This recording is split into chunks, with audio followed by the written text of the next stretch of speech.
जो मनुष्य जीवन में किसी तीर्थ को नहीं जा सकता,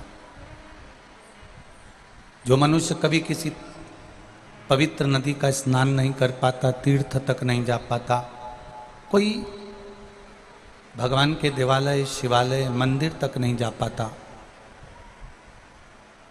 और वो भूलवश भी,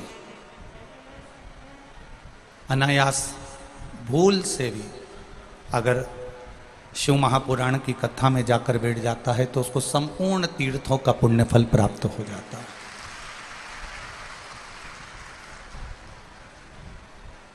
संपूर्ण तीर्थों का फल उसको प्राप्त हो जाता है।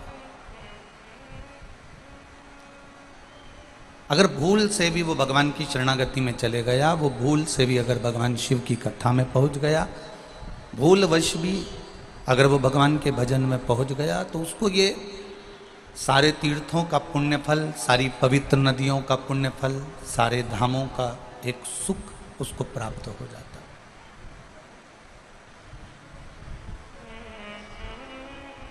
कल किसी माता ने एक प्रश्न किया था,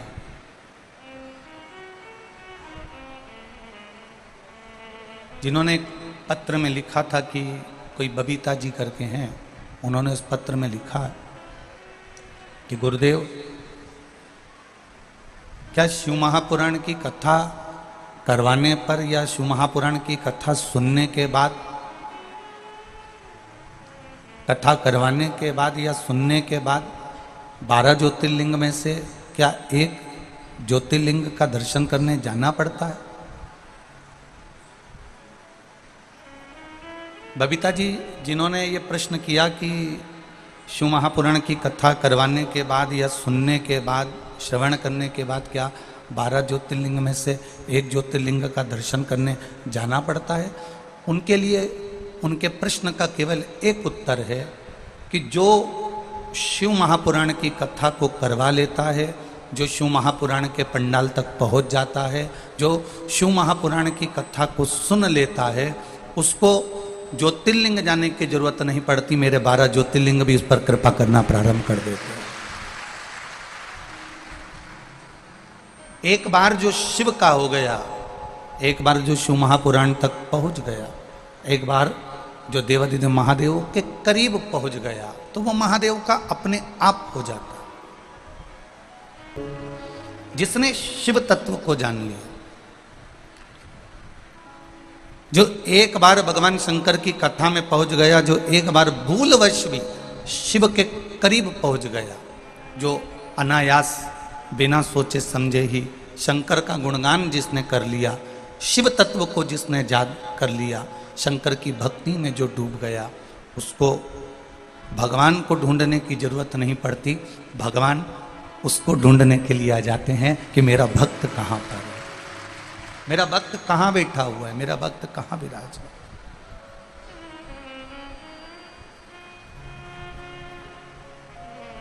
और अच्छे से समझ लीजिए, जैसे कोई आपकी वस्तु खो जाती है,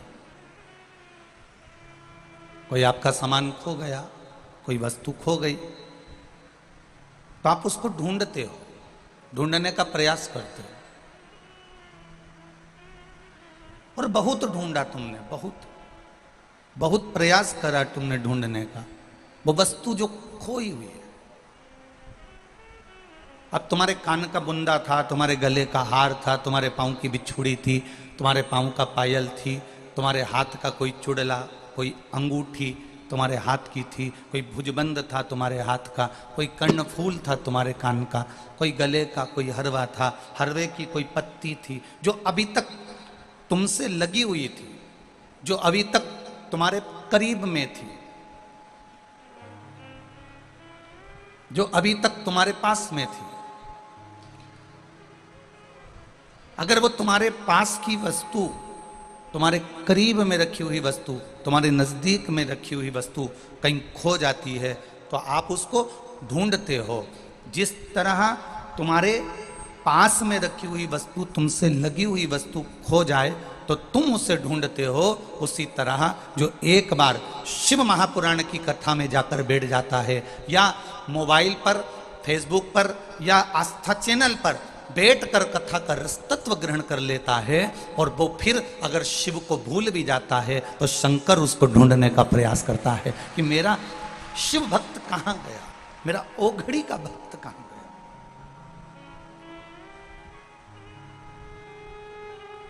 वो शिव तत्व को जानने वाला, वो शंकर भगवान का गुणगान करने वाला, वो गया कहां है? एक कितना सुंदर प्रश्न माता पार्वती जी ने शंकर जी से किया है।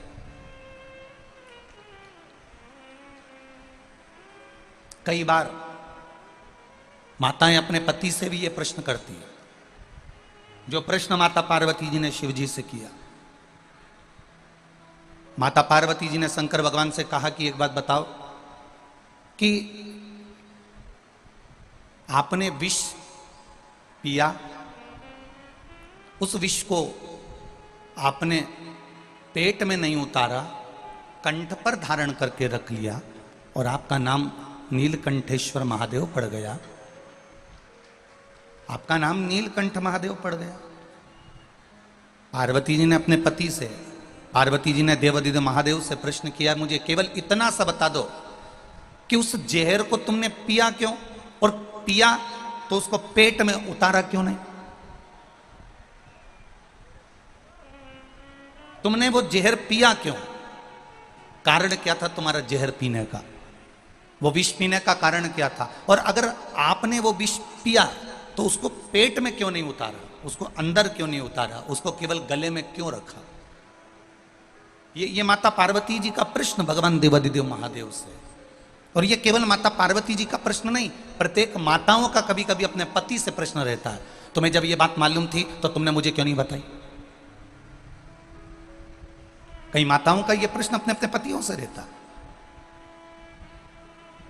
तुमको ये बात मालूम थी तो तुमने मुझे क्यों नहीं बताई, और तुमको अगर ये बात मालूम थी तो तुमने छुपा के रखी, मेरे सामने प्रस्तुत क्यों नहीं करी, मेरे सामने प्रकट क्यों नहीं करी? आखिर बात क्या है, कारण क्या है? क्या कारण है, क्या बात है? मुझे तो बताओ कम से कम। जैसे देवादिदेव महादेव से माता पार्वती जी कह रही हैं कि भोलेनाथ प्रभु, आखिर आपने विष पिया क्यों, और विष मान लो पी भी लिया तो उसको पेट में उतारा क्यों नहीं, उसको गले में क्यों धारण करके रखा, कंठ पर क्यों धारण करके रखा? अब आपने अपने पति से पूछा कि तुम्हारे को ये बात मालूम थी तो तुमने मुझे बताया क्यों नहीं? पति क्या जवाब देगा? अरे छोड़ उस बात को, जाने दे, फालतू की बात मत कर, समय बर्बाद मत कर, आराम से सो और मुझे भी सोने दे। नहीं, पहले मुझे बताओ, तुमको ये मालूम था तो तुमने मुझे क्यों नहीं बताया? अरे मैं तेरे हाथ जोड़ूं, चुप रहे, नहीं बताया तो नहीं बताया, नहीं मारे तो बताओ मुझको कि तुमने आखिर मुझसे ये बात छुपाई क्यों? अरे पति क्या, वो जगदम्बा, छुपा ली ना, हो गई ना, अब बात खत्म कर, अब क्यों माता बच्ची करे? तो नहीं, बस जैसे एक पत्नी अपने पति से बार बार प्रश्न कर रही है, उसी तरह पार्वती मैया शिव जी से प्रश्न कर रही है कि तुमने विष पिया क्यों, और पिया तो उसको पेट में उतारा क्यों नहीं? बस इतना सा प्रश्न है मेरा, उसका उत्तर दे दो। देवादिदेव महादेव बहुत देर तक सुनते रहे। मेरे महाकाल बाबा, मेरे काल अधिपति, मेरे महाकालेश्वर, मेरे ओमकारेश्वर, मेरे मल्लिकार्जुन, मेरे भीमाशंकर, मेरे श्रीशैलम, मेरे वैद्यनाथ, मेरे सोमेश्वर, मेरे नागेश्वर, मेरे केदारेश्वर, मेरे विश्वनाथ सुनते रहे। और सुनते सुनते मेरे भोलेनाथ जी ने कह दिया, पार्वती वो विष पीने का केवल एक कारण था, अगर वो विष पृथ्वी पर रह जाता, अगर वो विष भूमि पर रह जाता, अगर वो विष देवताओं के पास रह जाता तो जो पीता वो मर जाता, समाप्त हो जाता। पृथ्वी पर रहता तो पृथ्वी समाप्त हो जाती, इसलिए मैंने उस विष को पिया। तो पार्वती जी ने कहा, आपने इसलिए विष पिया तो फिर उसको पेट में क्यों नहीं उतारा, उसको गले में क्यों धारण करके रखा? नीचे क्यों नहीं उतारा? अंदर गुटके क्यों नहीं? अंदर गटके क्यों नहीं? अंदर उतारे क्यों नहीं? क्यों नहीं उतारा? शंकर भगवान ने कहा, पार्वती मैंने हाथ की हथेली में विष ले तो लिया था, मुख में पी तो लिया था, और उस विष को मैंने कंठ में, मुख में ले तो लिया। इतनी में मुझे याद आया कि जितने संसार के जीव हैं, इन जीवों का पेट जब मैं उदर को भरता हूं, तब संसार के प्रत्येक मृत्यु लोक में रहने वाले जीवों का मैं पेट भर देता हूं। अगर मैं अंदर इस जहर को पेट में उतारूंगा तो ना जाने कितने जीव जो इस पेट से पल रहे हैं वो नष्ट हो जाएंगे। इसलिए मैंने उसे कंठ पर धारण कर दिया, उसे कंठ पर धारण करा।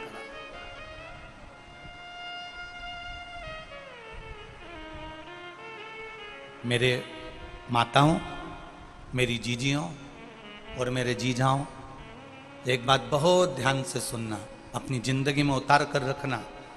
कुछ कुछ बातें अपने जीवन की ऐसी रहती हैं जिसको ना उगला जाता है और ना, बोलो बोलो जम के बोलो, निगला जाता।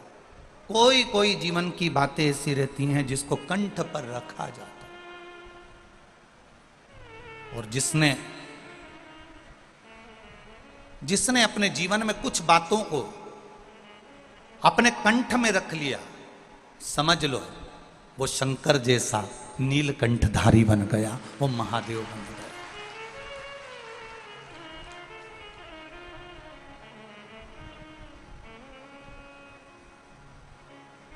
रखो कंठ में। किसी ने अपशब्द कह दिया और तुमने पलट कर अपशब्द कह दिया, उसमें श्रेष्ठता नहीं है। किसी ने गाली दी और तुमने पलट कर गाली दे दी, उसमें श्रेष्ठता नहीं है। किसी ने अपशब्द कहा और तुमने पलट कर अपशब्द कह दिया, उसमें श्रेष्ठता नहीं है। किसी ने उंगली उठाई तुम पर और तुमने उस पर उंगली उठा दी, इसमें श्रेष्ठता नहीं है। शिव महापुराण की कथा कहती है, एक उंगली जब हम किसी पर उठाते हैं तो ये 3 उंगली हमारी ओर जाती है कि तुम अपने अंदर झांक कर देखो कि तुम कैसे हो जो दूसरे पर उंगली उठा रहे हो।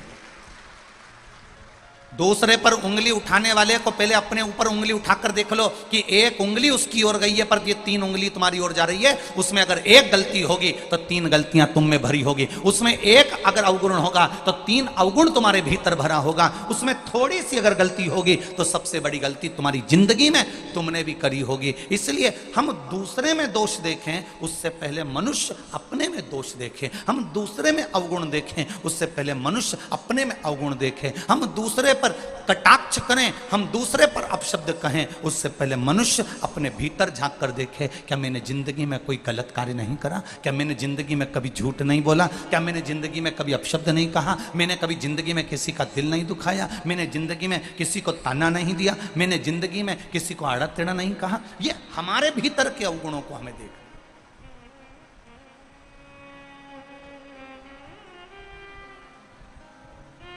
सास बहू को सुधारने में लगी है।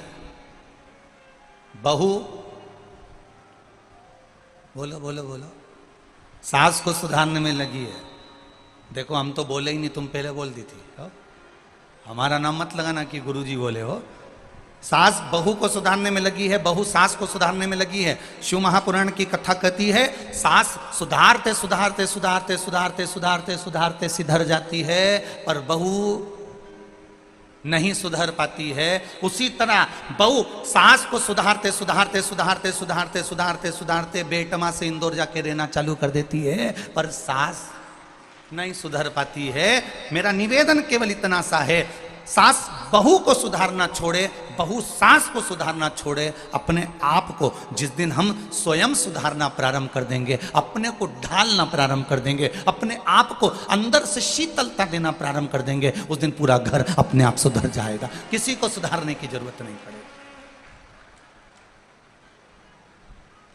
एक सास ने बहू से कह दिया, अपने पिताजी के घर से यही सीख के आई है। हो जाता है कभी कभी, सास की सत्ता रहती है कभी कभी, जिस घर में सासू की सत्ता रहती है, रहती है। एक नई नवेली बहू आई, सास ने उसको समझा दिया, बेटा देख मेरे अनुकूल चलना, मेरे अनुसार चलना, मैं जैसे क्यों वैसा करना, मेरे अनुसार चलना, मेरे से ज्यादा मुंह मिलाना मती और मेरे से आड़ा टेढ़ा जाना मती, तो समझ ले मेरे को। बहू ने कह दिया जी मम्मी बिल्कुल आपके कहने पे चलूंगी। अब एक दिन सास कहीं गई हुई थी पड़ोस में मिलने के लिए, इतनी देर में कोई बाबा आ गया, भिक्षुक आ गया, कोई संत आ गया भिक्षा मांगने, माता भिक्षाम देई, माता भिक्षाम देई, माता भिक्षाम देई। अंदर से बहू निकल कर आई और आकर बोली देखो बाबा जी हमारे यहाँ भी कोई है नहीं, आप यहाँ से जाओ, हमारे यहाँ कोई है नहीं, मैं आपको भिक्षा नहीं दे सकती, आप यहाँ से चले जाओ। संत गया, साधु गया, वो पड़ोस में पहुंच गया, पड़ोस में जाकर आवाज लगाई माता भिक्षाम देही, माता भिक्षाम देही। जैसे ही आवाज लगाई वैसे जो दरवाजे पर बैठी थी इसकी सास भी बैठी थी और पड़ोसन की सास भी बैठी थी। पड़ोस वाली सास ने सुना और सुनते से अपनी बहू को आवाज लगाया, बेटा अंदर रोटी रखी हो तो संत को दे दे। बहू ने आकर रोटी दी। इतने में सास ने बाबा से पूछा, बाबा ये बताओ पास वाले मकान में भी गए थे क्या? हाँ माँ गया था। फिर वहां एक बहू मिली थी, उस बहू ने कह दिया हमारे यहाँ कुछ नहीं है, हमारी सास नहीं है, घर में कोई है नहीं, तुम तो जाओ अभी यहां से। अच्छा ऐसा बोली, चल तो जरा बाबा चल। और बाबा का हाथ पकड़ के डोकरी बूढ़ी माँ सास घर ले गई। आवाज लगाया बाबा को खड़ा कर, बहू बहू। बहू दौड़ के आई, हाँ माँ ये बाबा आया था? हाँ। इसने भिक्षा मांगी थी? हाँ। तूने क्या किया? अभी हमारे यहां कोई है नहीं, सास नहीं है, घर में कोई है नहीं, बाबा अभी तुम जाओ। तू कहने वाली कौन होती है? बाबा को ये बोलने वाली तू होती कौन है कि तुम दरवाजे से जाओ? घर की मालकिन कौन? सासू जी आप। घर की सेठानी कौन? सासू जी आप। तो मना भी कौन करेगा? आप। गई सास धड़धड़ाती हुई बाहर, बाबा जाओ। बाबा को तो लगा था कि इतने प्रेम से पकड़ के लाई है तो आज भिक्षा ज्यादा मिलेगी, मालूम पड़े क्या कह रही है, जाओ।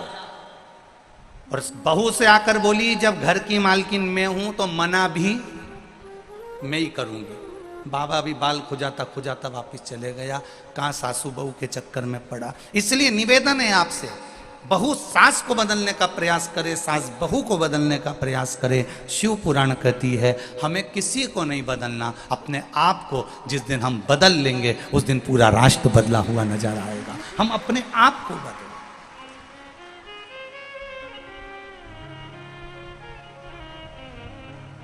गायत्री परिवार के लोग हमेशा कहते आए हैं हम सुधरेंगे युग सुधरेगा, हम बदलेंगे, बोलो जम के, युग बदलेगा।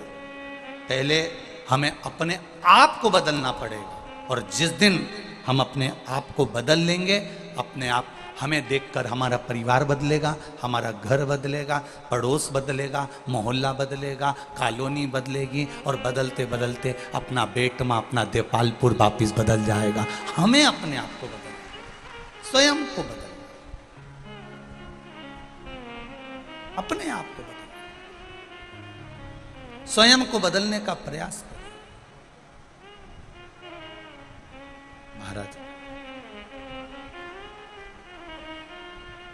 पार्वती जी ने शिव जी से पूछा, कंठ में जहर रख रखा है, गटकते क्यों नहीं हो, अंदर उतारते क्यों नहीं हो? कंठ पर जहर रख रखा है, उगलते क्यों नहीं हो, बाहर निकालते क्यों नहीं हो? शिव जी कहते हैं बाहर निकालूंगा तो भी मेरा ये संसार, मेरी ये पृथ्वी, मेरा ये सब कुछ नष्ट हो जाएगा, और अंदर भी उतारता हूं तो अंदर भी ये संपूर्ण विश्व नष्ट हो जाएगा। इसलिए कंठ पर रख रखा है। मेरे शंकर की एक बात अपनी जिंदगी में उतार कर रखना, कोई कोई बात अपने जीवन की इस कंठ में भर कर रखना, ना उगलना ना निगलना। उगलने में भी ना जाने घर नष्ट हो जाए और निगलने में भी ना जाने घर नष्ट हो जाए, इसलिए उसको कंठ पर रखिए, कंठ पर रखिए, धारण कर कर रखो उसको।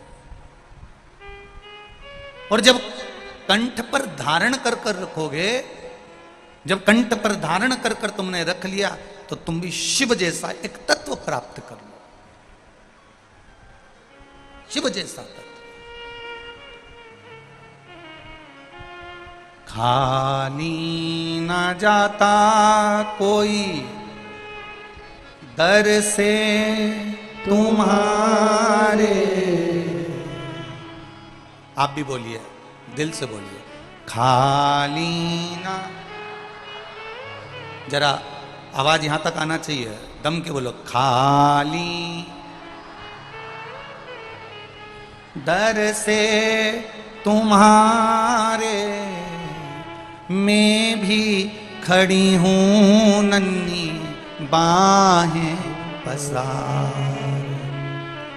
मैं भी खड़ा हूं नन्ही बाहें पसार।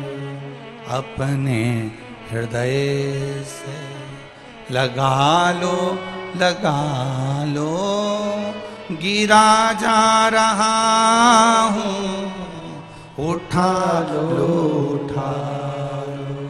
प्रभु अपने दर से अब तो न टालो, गिरी जा रही हूँ, उठा लो, उठा लो। बाबा, इस संसार सागर में आने के बाद अगर मैं कहीं उलझ रही हूं, इस संसार सागर में आने के बाद अगर मैं भटक रही हूं, तो मेरे देव अधिदेव महादेव, मेरे शंभु, मेरे ओघड़ी, मेरे दयालु, आपको आकर थामना।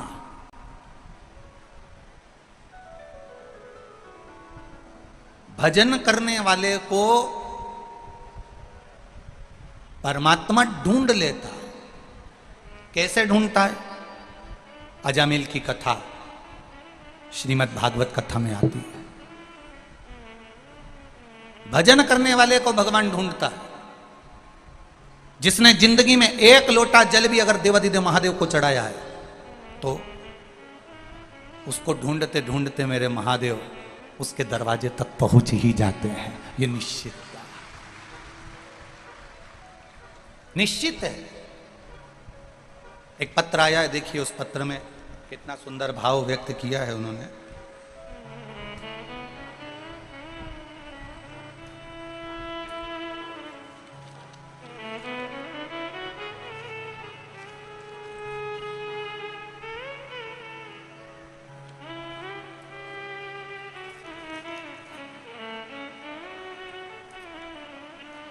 पहले तो धन्यवाद, पान के पत्ते पर आपने पत्र को जोड़कर भेजा है, बहुत बहुत साधुवाद है आपको।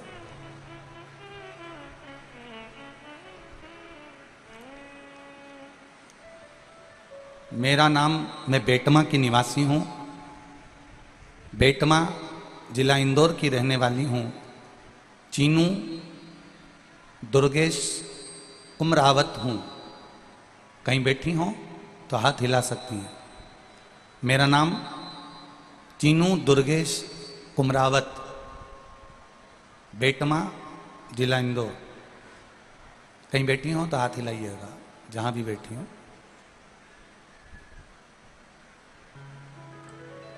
मैं बेटमा की रहने वाली हूं, चीनू दुर्गेश कुमरावत हूं। गुरुजी 2007 में मुझे बेटा हुआ और डॉक्टर ने कहा आपको ब्लड लगेगा। तो मैंने अपने परिचित से, मेरे परिवार वालों ने ब्लड डोनेट करवाया।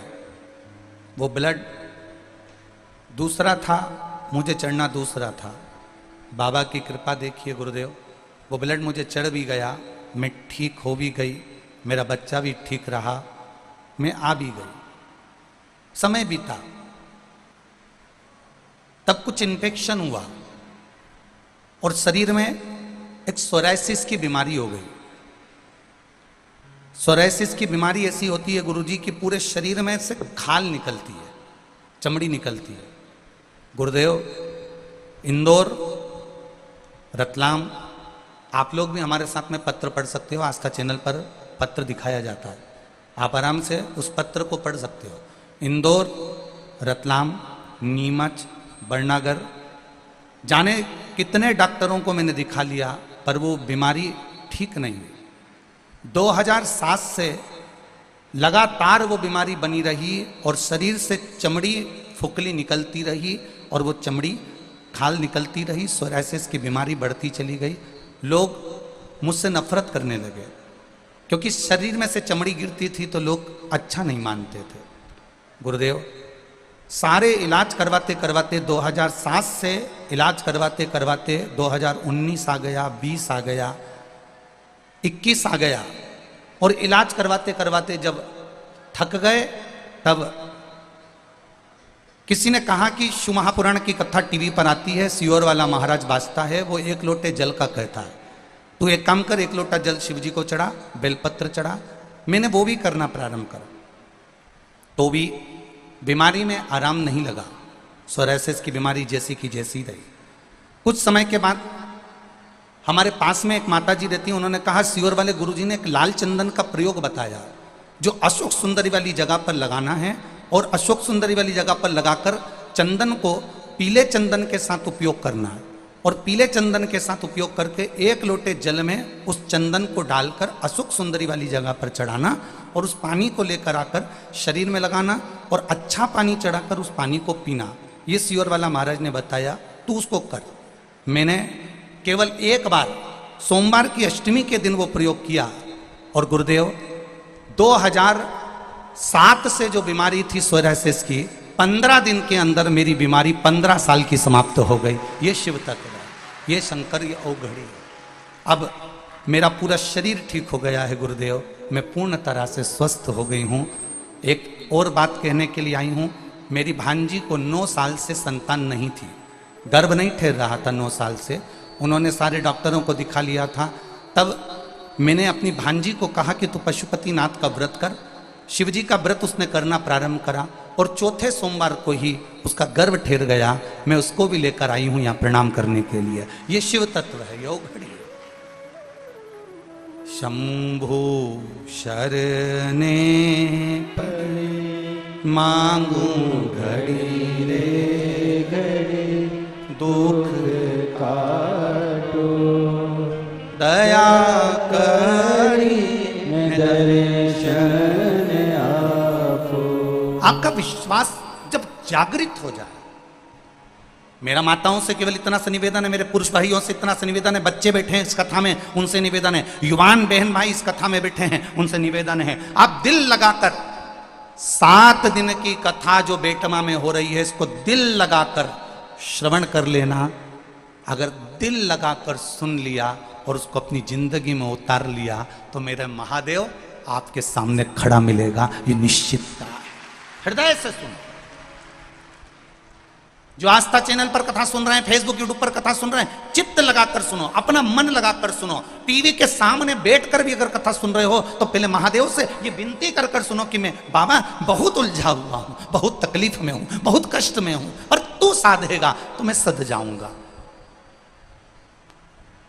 भाग्य बनाने वाला देवता होता है, भाग्य बनाने वाले देव होते हैं, भाग्य बनाने वाला भगवान होता है, किस्मत लिखने वाले देव होते हैं, किस्मत बनाने वाले भगवान होते हैं। पर भाग्य को बदलने की सामर्थ्यता अगर किसी में होती है तो वो देवाधिदेव महादेव में होती है। भाग्य बनाएंगे देवता, भाग्य बनाएंगे भगवान, पर भाग्य को बदलना, भाग्य को एकदम पलटने का अगर कोई बल रख सकता है तो वो देवाधिदेव महादेव रख सकते हैं। तुरंत आप उसके चरणों में जाकर आंसू भड़काए, आप उसके चरणों में जाकर विनती करें, आप उसके चरणों में जाकर निवेदन करें, आप उसके चरणों में जाकर नमन करें, आप उसके चरणों में जाकर 1 लोटा जल चढ़ाए। उसने संवार लिया। आया दुख, आएगा दुख, क्यों नहीं आएगा?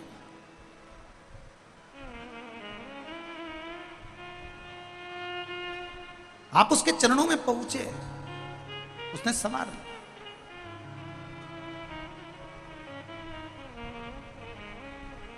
मैंने तेरे ही भरोसे ओ भोले, तेरे ही भरोसे हवा बिच उड़ती जावांगी, बाबा डोर हटो छड़ीला में कटी जावांगी, भोले मैं तेरी पतन, शंभू मैं तेरी पतन, हवा बिच उड़ती जावांगी, बाबा डोर हटो छटीला में कटी जावांगी।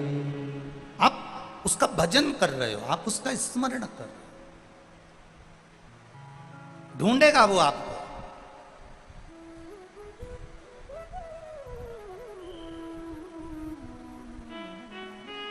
मछली को जल प्रिय होता है, पक्षी को वायु प्रिय होती है, और महादेव को एक लोटा जल प्रिय होता है। जिसमें तुम्हारा पैसा नहीं लगता, जिसमें तुम्हारा धन नहीं लगता,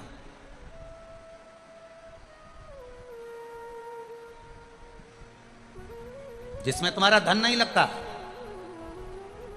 जिसमें तुम्हारा पैसा नहीं लगता।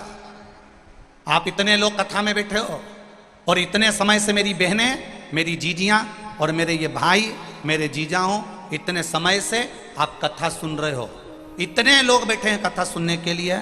आपने कभी इस व्यासपीठ से सुना कि गुरुजी ने कोई पैसे की चीज बताई हो कि इसमें तुम्हारा खर्चा होगा तब तुम इसमें ऐसा करना?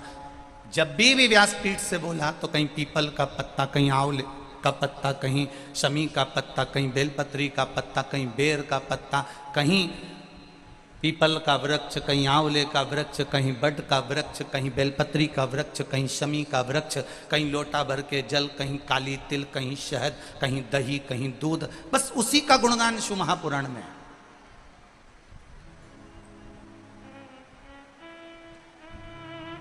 कई लोगों को बड़ा बुरा लगता है, कई लोगों को लगता होगा कि महाराज जी कथा में ये सब चीजें बताते होंगे, ये सब चीजें वर्णन करते होंगे। हमारा तो आपसे भी निवेदन है, व्यासपीठ से जितनी भी चीजें आपको बताई जाती है वो सारी पुराणों में से बताई जाती है। एक एक पुराण को ध्यान से पढ़ना। गीता प्रेस गोरखपुर की एक एक पुराण अपने घर के अंदर ले आओ। मत्स्य पुराण, कूर्म पुराण, वामन पुराण, बरहा पुराण, नारद पुराण, भविष्य पुराण, गर्ग संहिता, जितनी पुराण ला सकते हो एक एक पुराण घर में लाओ। उसको धीरे धीरे एक एक लाइन को आराम आराम से पढ़ो। जितनी धीरे धीरे पढ़ोगे उतना धीरे धीरे आपके अंदर उतरते जाएगा। दुनिया के लोगों ने कहा कि सियोर वाले महाराज ने श्री शिवाय नमस्तुभ्यम मन से मंत्र निकाल दिया, वो तो धन्यवाद दूंगा। लोगों ने जब इसका विरोध करा तब ब्राह्मणों ने, संतों ने, साधुओं ने, गुरुजन ने फिर इसको शिव महापुराण में पढ़ना प्रारंभ करा। जब शिव पुराण की विद्येश्वर संहिता में लिखा हुआ मिल गया कि श्री शिवाय नमस्तुभ्यम मंत्र को बोलने वाले का केवल मुख का दर्शन कर लो तो हजारों अश्वमेध यज्ञ का पुण्य फल प्राप्त हो जाता है, तब जाकर लोग उस श्री शिवाय नमस्तुभ्यम को छोड़े। नहीं तो पकड़ कर बैठे थे कि ये मंत्र कहां से आया, ये मंत्र क्यों बोला जाए, इस मंत्र का